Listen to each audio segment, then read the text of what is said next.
My warm good evening to my brothers and sisters here. I'm really so happy to be here with you today for the occasion of releasing three books.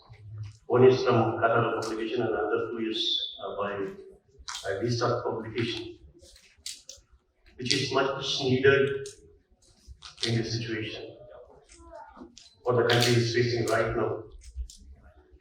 I'm so happy for this gathering.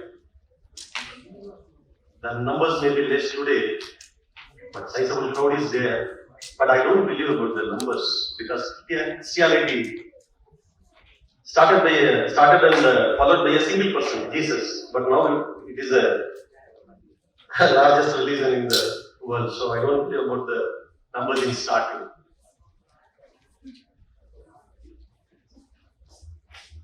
I don't want to take much time from you. All I need is 15 minutes from you.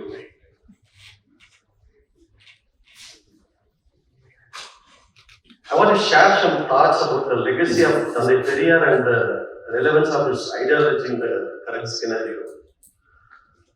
He is an iconoclast, a rationalist, social reformer, the person who broke all the practiced rituals in the name of faith, who died almost 5 decades ago, is still so dear to so many people.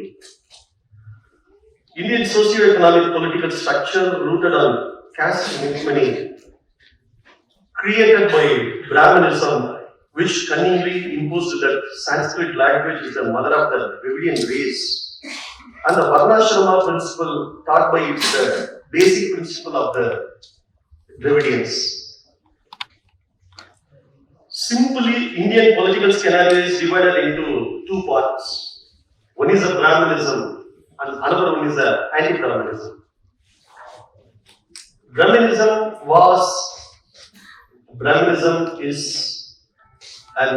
will be focusing on imperialistic and capitalistic ideology opposing Varnashrama principles based caste hierarchy, which is the primary objective to exploit the various social and economic status of the people in various levels. Whereas anti-Brahmanism is completely opposite, which is the basic principle of Dravidian movement. See, we are not against for Brahmins, we are not against for any individual, we are against for the Brahmanism, which makes the supremacy and which imposes the inequality. Let us make it simple. If you are a non-Brahmin, you are a Dravidian, irrespective of language and religion. Very simple. First, try to understand this. If you are a non-Brahmin, you are a Dravidian, irrespective of language and religion of this soil. Tamil language is the mother of Dravidian language, and it has its own socio-political thoughts, which was clearly identified in the late colonial era by many of the missionary people who came to India. They were started to learn the language and learned that it has its own ideological roots 2000 years back, with the contemplation of Pirapukkum Ella Virkum. It is in Tamil, the meaning is, which denotes all living things are equal. All living things are equal. It was written 2000 years before in Tamil literature. But in reality, our streets are divided by the caste. Our inhabitants are divided by the caste. So before 2000 years, our culture was something different.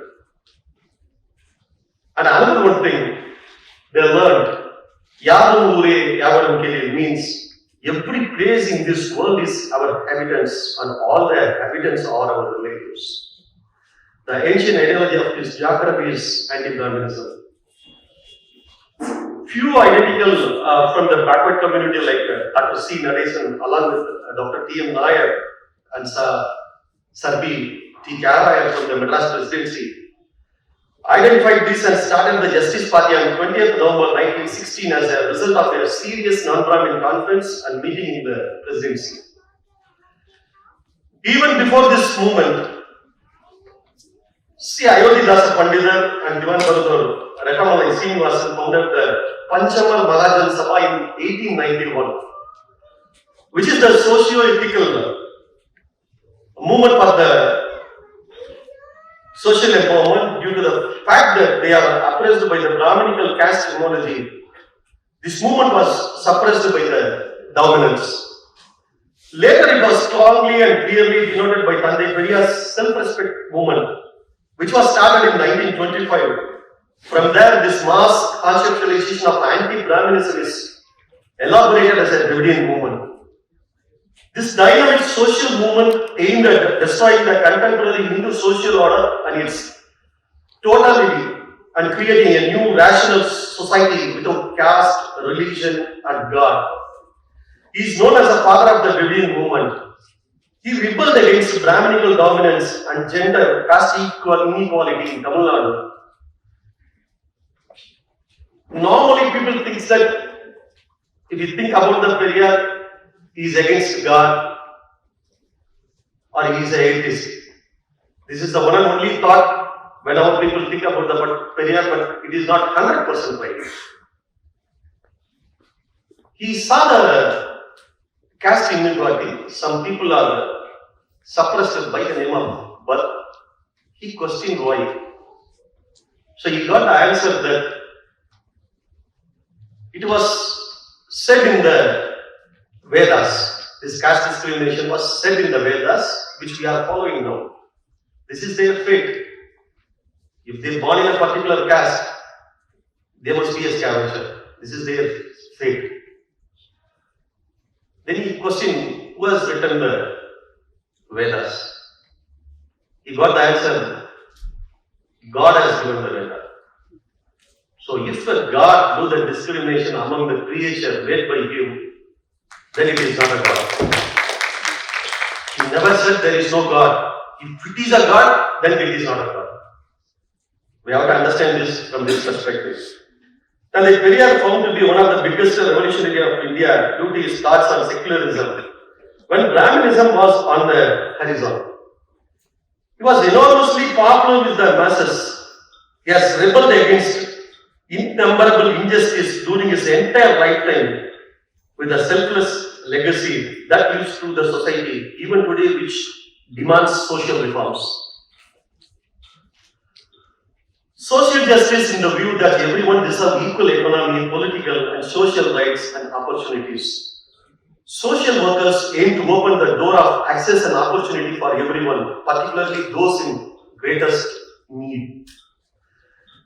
Even today, many of his ideologies have been translated into welfare policies and studied widely across the many communities. An example of this was Tamil Nadu government's decision to celebrate September 17th, Periyar's birthday, as a social justice day during his lifetime.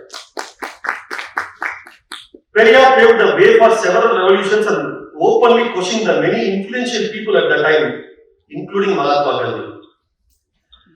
When he presented his thoughts, there was nuance, honesty, and an explicitness which prompted even people practicing different faiths to discuss and debate his ideas on rationality and religion. A lot of credit for the fact that Tamil Nadu has continued to be a state which has successfully fought and raised the imposition of Hindi actually goes to the leadership of Periyar. And another one perspective is here from northern side. We were discussing when we were sitting there. DMK means they are against Hindi. We are not against Hindi. We are the imposition in the name of Hindi. Not only in the name of Hindi. If there is any imposition in the name of you, or in the name of me, or in the name of him, that is against the ideal. So a lot of credit for the fact that Tamil Nadu has continued to be a state.